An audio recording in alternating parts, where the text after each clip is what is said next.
Did you miss your deadline to renew your Medicaid coverage? You can still send your completed annual review form to Healthy Connections Medicaid. You may be assigned to another health plan, but you can ask to come back to First Choice within 60 days of renewed Medicaid eligibility. It's your family. It's your choice. First Choice is the right choice. Renew and choose us. Visit selecthealthofsc.com/renew to learn more. Bienvenidos a un nuevo podcast de Yo Virtualizador. Hola, soy Samuel Sanquejo de Yo Virtualizador y hoy os traigo este nuevo podcast.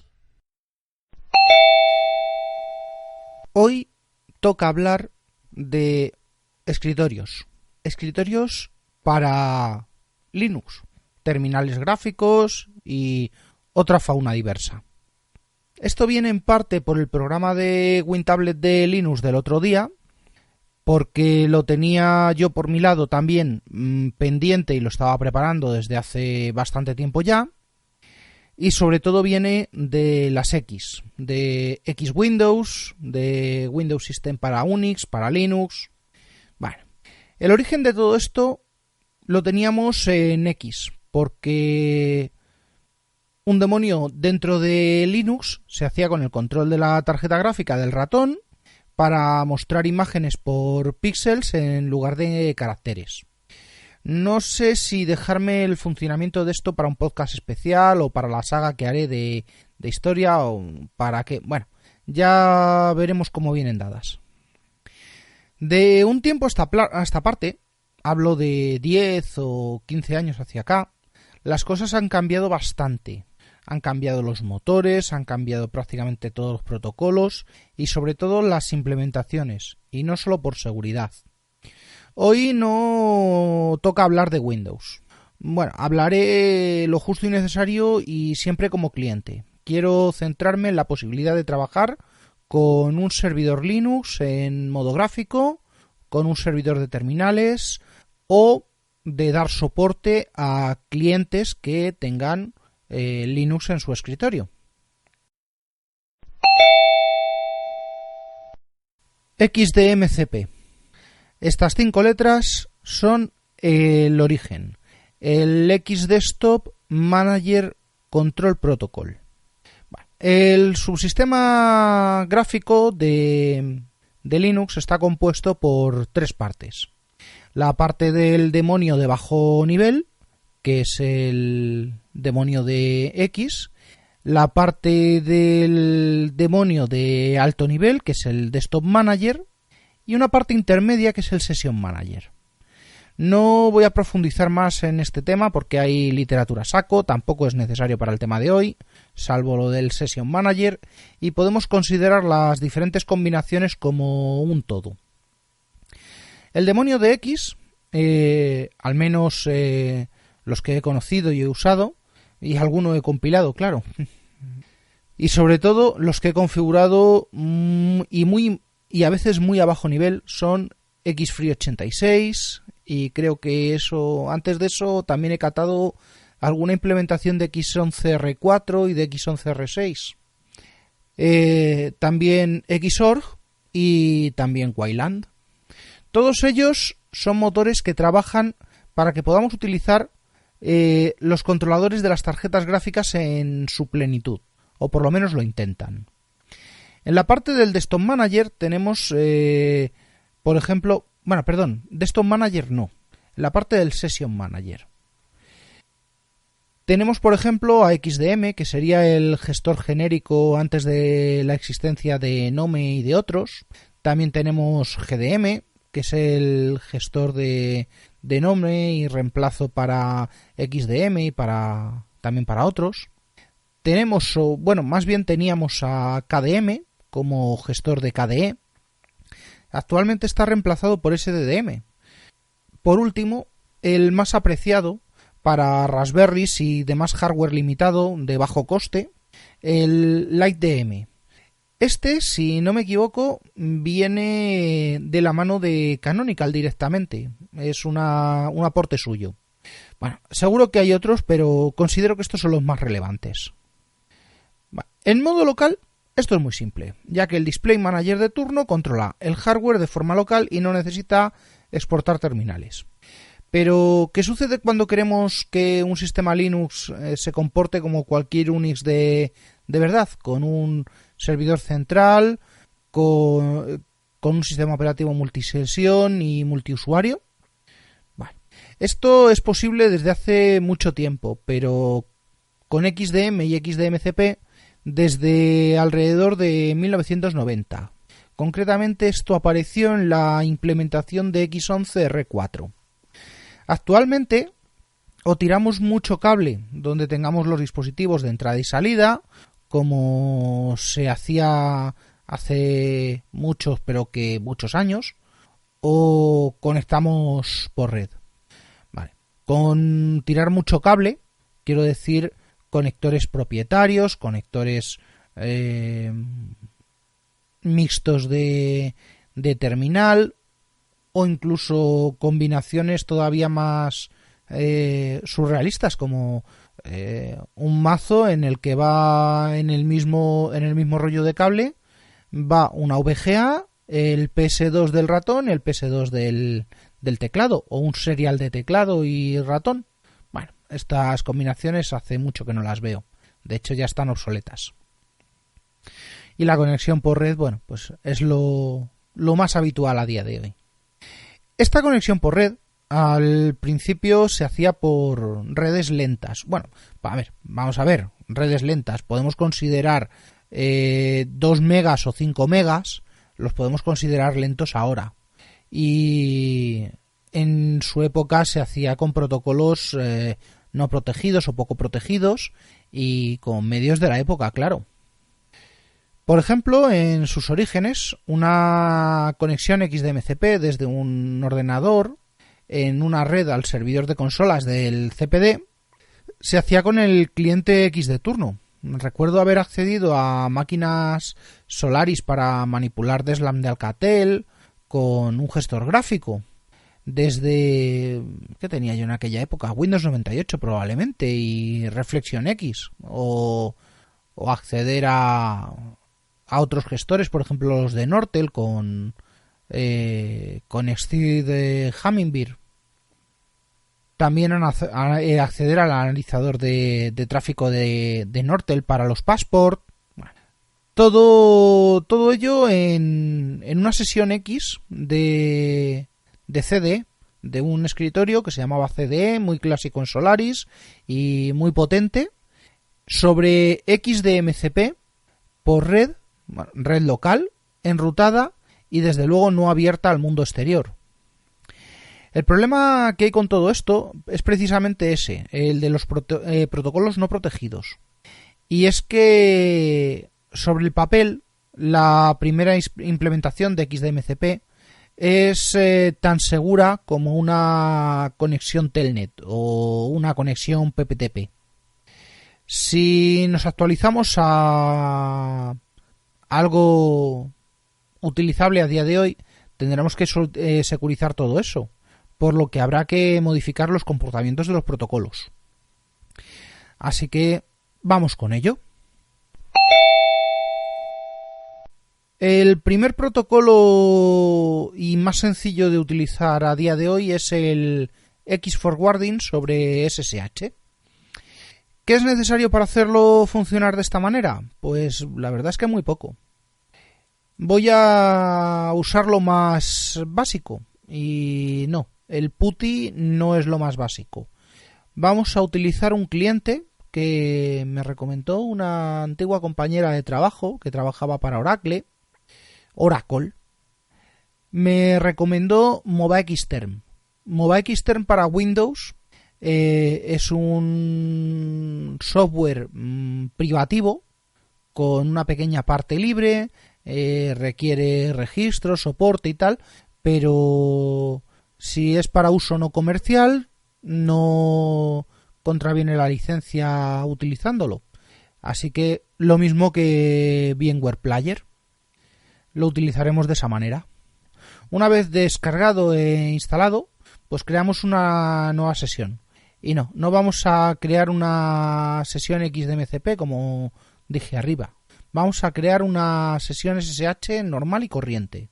Bueno, introducimos la dirección IP del servidor, quizás también el nombre de usuario, y en la pestaña de avance de SSH Settings marcamos la casilla de X11 Forwarding. El resto de opciones podéis dejarlas, jugar, lo que corresponda. Da igual, para esto da igual.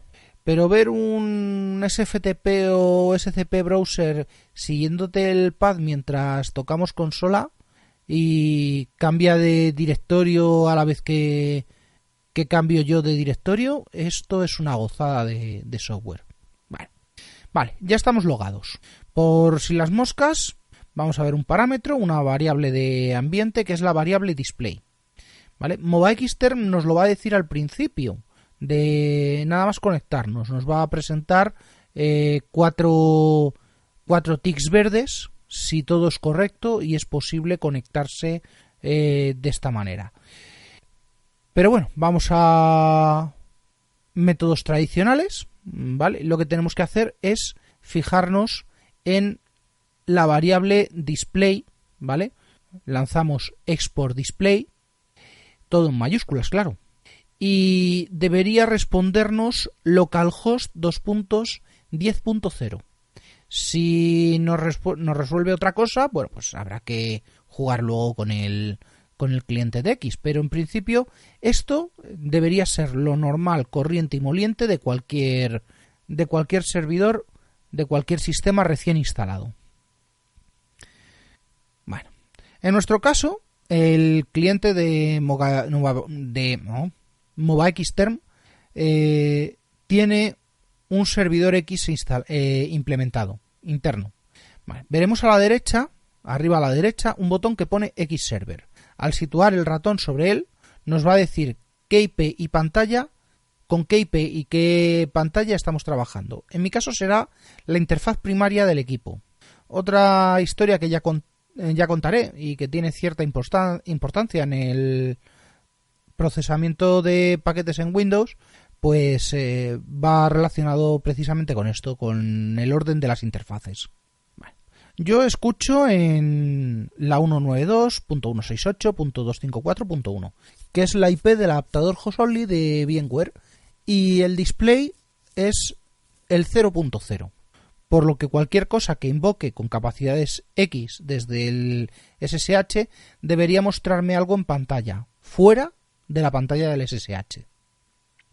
Bueno, pues vamos a invocar algo, por ejemplo. Voy a conectarme a mi portátil, el portátil de la cocina, por ejemplo, el que tengo para ver películas, y ahí mismo voy a lanzar nome-system-monitor, y antes de darle al intro, espacio y ampersand.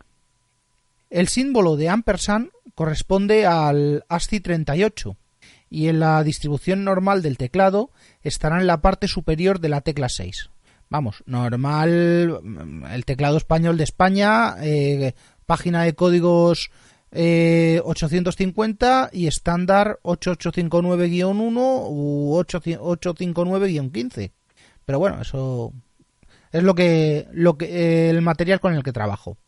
El uso de este símbolo, del ampersand, al final de un comando, sirve para mandarlo a segundo plano, para poder recuperar la shell y no tener que abrir una nueva conexión al servidor para continuar trabajando.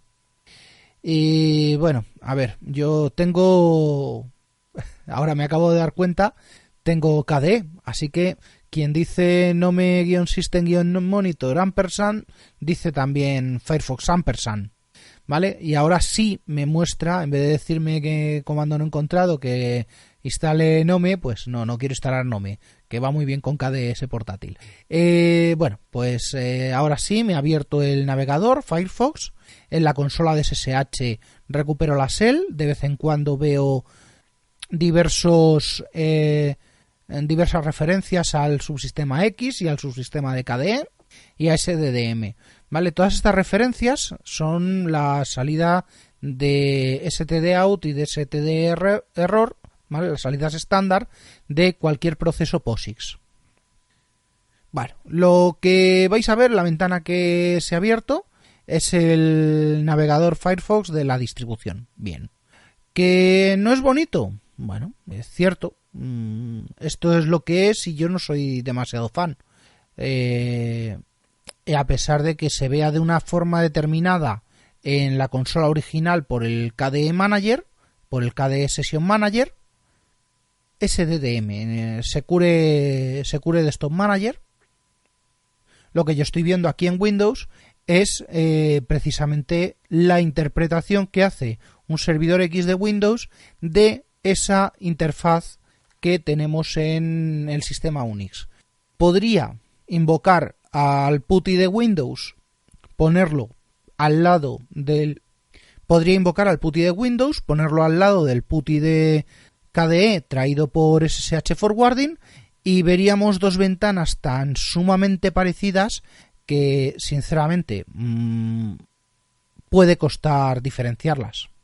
¿Y para qué sirve eso? Bueno, pues a mí me vale para conectarme a un servidor de terminales en el que existe una red de gestión que conecta por la red de gestión de unos equipos remotos y que solo se puede acceder desde ahí, como por ejemplo a las interfaces de red privada que pueden tener vuestros routers de ADSL o de fibra, que a los de SLAN que pueda tener una central de ADSL, a los equipos de fibra de una red de VDM. Bueno, esto ya es demasiado de mayores y queremos cosas más simples, así que vamos a olvidarnos de todo eso que he dicho. ¿Y para qué me puede servir esto en casa? Pues me puede servir para que ese portátil que tengo en la cocina, traérmelo aquí al salón, ponerle el cable de la UART del cual no dispongo de drivers para Windows 10 y poder leer por el puerto de depuración del puerto RS232 de depuración de una placa ARM. Bueno, también podemos poner otro ejemplo. Pongamos una placa de nombre desconocido con un procesador ARM, una plaquita de estas de $25, con una distribución, con un Linux que tenga instalado X, y por seguridad pues le hemos cambiado los puertos en el NATeo del firewall, en el router, pues en el que por suerte no tengo CGNAT. Bueno, la necesidad de esto viene pues porque necesito acceder a la web del banco y no me fío del aparato que me da acceso en una cafetería de café malo y caro, que además exige una red social para darte acceso a través de una publicación, lo que llaman pago social ahora. Así que bueno, pues yo no me arriesgo a eso, cada vez me arriesgo menos.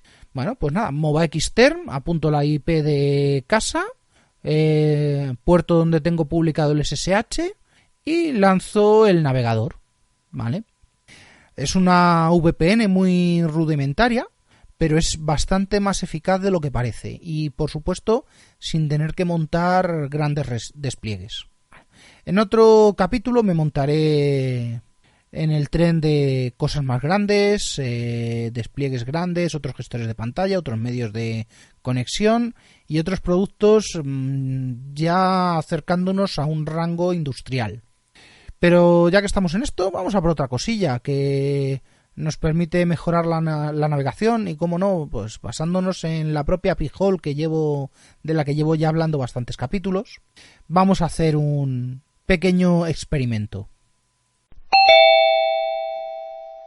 Como comenté en el capítulo anterior, necesitaba una versión estable de una máquina en la que tenga disponible la posibilidad de conectarnos y trabajar con portales cautivos, con conexiones malas, con conexiones no fiables.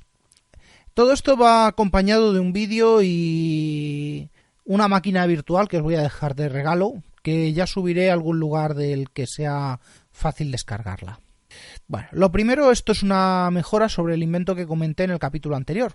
Esto es una CentOS 7 de, no sé si de 32 o de 64 bits, ¿vale? Por lo que la hace sumamente estándar, con unos paquetes mínimos, una instalación básica, drivers de máquina virtual, servidor XOR básico. Bueno, todo esto Suma unos 495 paquetes ya con todo instalado. Ocupa 2,5 GB en disco. La máquina virtual creo que pesa unos 12 GB. La gran mayoría está vacía, claro. Y 2 interfaces de red.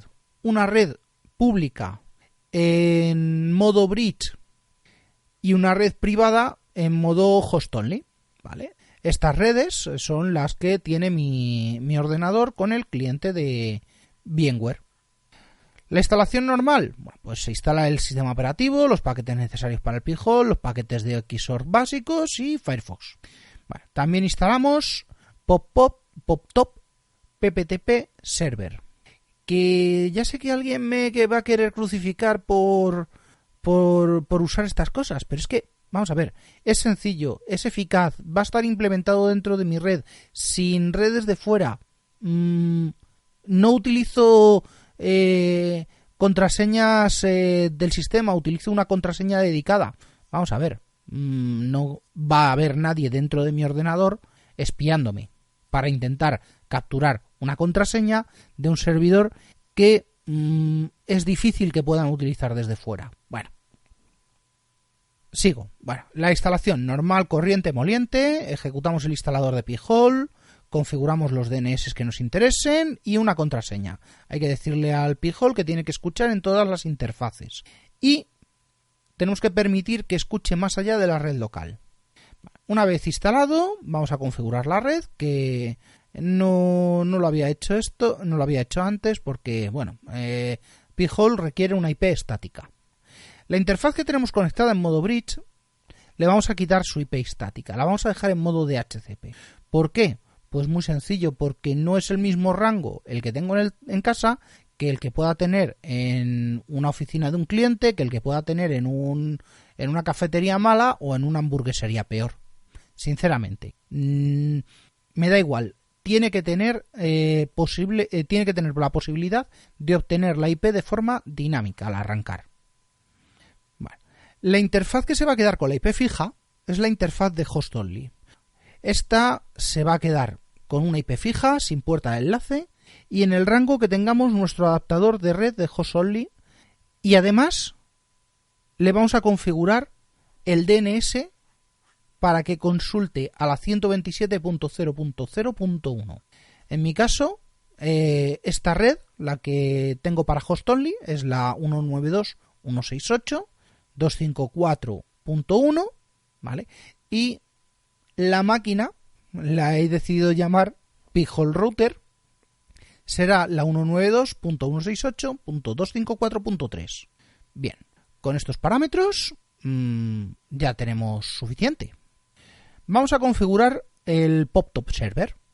Vamos a configurar que escuche en el puerto estándar de PPTP, en el cortafuegos, que tenga capacidad para enrutar protocolo GRE, routing de IPv4 en el servidor, que se carguen los módulos del kernel de PPP y PPTP, y de IP Masquerade y de GRE, que se carguen todos los módulos, y dentro de la configuración del servidor creamos un usuario y una contraseña para YoVirtualizador. El rango de aterrizaje de los clientes en la red, bueno, pues van a estar en la misma red. Va a ser de la 192.168.254.55 hasta la 154, 100 IPs. Y la sustitución de IPs se hará con el rango, con las otras 100 siguientes, de la 192.168.254.155 a la 254. La magia vendrá en la securización, y es que vamos a obligar al servidor a negar CHAP, a negar PAP y a negar MSCHAP1. ¿Vale? Forzaremos usar MSCHAP2 y MPPE de 128. ¿Vale? Ya sé que un IPsec de certificados iría más seguro, pero esto cubre el expediente, y puesto que el túnel que vamos a realizar es a través de la IP del adaptador de host only, pues oye, que a mí me sirve. Bueno, en Windows vamos a crear una conexión PPP-PPPT, ¿vale? Una VPN. En el apartado de nuevo VPN le decimos conectar a red de trabajo, lo que tengáis en vuestro equipo. En el apartado de nueva VPN le damos la IP de conexión, la 192.168.2543, y en la sección de seguridad el cifrado es requerido y quitamos todo lo que no sea MSCHAP versión 2. Además, en el adaptador que creará le decimos que use el 192.168.2543 como servidor de DNS. Bueno, una vez hecho todo eso, nos conectamos a la red de turno, al portal cautivo. Esto ya lo he probado en la red wifi municipal, que requiere tener un código para obtener 2 horas de navegación, y lo he probado en una famosa hamburguesería en la cual han puesto servicio a mesas ahora, no sé, para mejorar su imagen seguramente. Estas dos últimas no van a salir en vídeo porque el vídeo lo grabaré en casa. El paso número 1. Encender la máquina virtual y comprobar que tanto el ordenador como la máquina virtual han cogido IP de la red Wi-Fi. Bien, pues ya tengo levantadas las dos conexiones. Conecto la VPN. ¿De dónde a dónde? La VPN se conecta desde mi Windows a la máquina virtual. Levantamos por SSH y con X-Forwarding un Firefox de la VM para que nos valide el portal cautivo. Esto es muy importante porque es lo que nos permitirá salir. Ojo, si no hay portal cautivo, al levantar la VPN va a navegar, sin problemas. Paso número 4 es, una vez validado, pues navegamos todo lo que queramos desde la máquina real. Podemos obviar el Firefox que, en mi caso, necesita estar abierto para mantener la sesión, ¿vale? En la wifi del pueblo muestra publicidad, bueno, lo intenta porque se la come el pijol, y además podemos conectar a la IP del bridge de la máquina virtual tantas sesiones PPTP como queramos de otros ordenadores o de teléfonos, y la máquina virtual se encargará de encaminar todo ese tráfico a través de esa conexión que ya tenemos. ¿Qué quiere decir esto? Pues quiere decir que si yo me voy a un hotel, de esos que te dicen solo puedes conectar una cosa, cojo, levanto el ordenador, conecto la máquina virtual, valido en la máquina virtual, y a partir de ahí absolutamente todos los dispositivos que yo tenga los conecto a la IP de bridge, a la IP de externa del Wi-Fi que ha levantado la máquina virtual. Teléfono, Chromecast, otro portátil, lo que sea, ¿vale? ¿Qué es lo que nos va a permitir esto? Bueno, pues nos va a permitir navegar en modo enmascaramiento de IPs desde cualquier dispositivo que tengamos conectado dentro de la red. Nos va a permitir un ahorro sustancial de datos si en vez de hacerlo contra la wifi del hotel lo hacemos contra un móvil en modo punto de acceso compartido. Todo eso nos va a permitir realizar este experimento. Bueno, como decía, pues esto es aplicable a los hoteles donde hacen estas cosas, como ya conté en los audios de mis vacaciones del año pasado, donde las conexiones están limitadas a un solo dispositivo. Y bueno, pues no se me ocurre qué más poder hacer con esto. Pero vamos, ya tenemos un dispositivo Pi-hole plenamente operativo, portátil, y que va con nosotros y que nos va a hacer el favor de limpiarnos la publicidad, y si lo configuramos debidamente y metemos dentro de ese Pi-hole las listas de bloqueo de Microsoft, también evitarán que estando en conexiones de datos móviles o estando en sitios donde no se deben instalar actualizaciones, pues evitaremos por lo menos que Windows se las descargue, que consulte o que haga lo que tenga que hacer.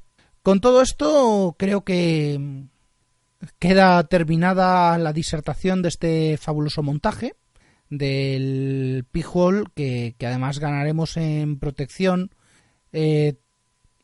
por lo menos casi tanto como la que tenemos en casa, ya que nos va a defender, va a ser un cortafuegos personal para todo lo que conectemos ahí.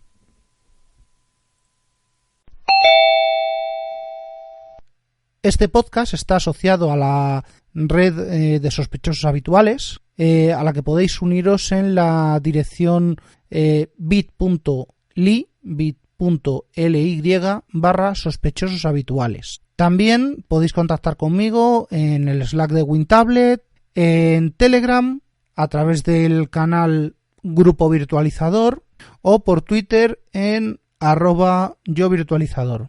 Así que hasta la próxima. No olvidéis dejar una reseña si os ha gustado. No olvidéis darle al botoncito del corazón en iVoox si os ha gustado. Y siempre agradecido por los... Hasta la próxima.